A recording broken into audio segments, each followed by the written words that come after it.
ఆఖరికి భగవంతుని యందు ఐక్యమైపోయే స్థితిలో కూడా భక్తి యొక్క దార్ఢ్యం ఎలా ఉంటుందంటేట ఇంకా భగవత్ సేవ ఎందే ప్రీతి పొందుంటుందిట.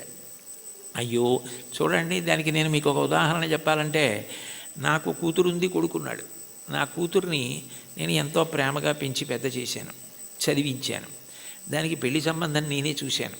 యోగ్యమైన వరుడు, మంచి కుటుంబం అని దానికి పెళ్లి చెయ్యాలని అబ్బో చాలా కష్టపడ్డాను. నేను కట్టుకున్న ఇల్లు ఒకటి అమ్మేశాను. పెద్దాపురం నాకున్నది ఆ ఇల్లు ఒక్కటే, అది అమ్మేశాను. ఇప్పుడు వేరే ఇల్లు కట్టుకున్నాను అనుకోండి కాకినాడలో. ఆ ఇల్లు అమ్మేశాను.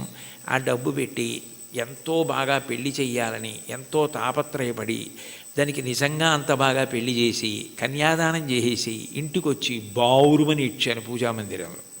అయ్యో నా కూతురు వెళ్ళిపోతోంది అత్తారింటికని.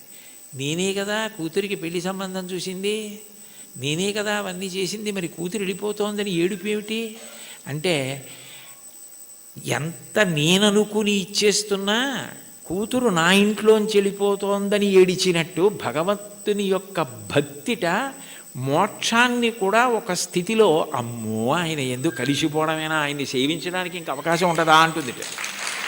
భక్తి యొక్క దార్ఢ్యం అలా ఉంటుంది.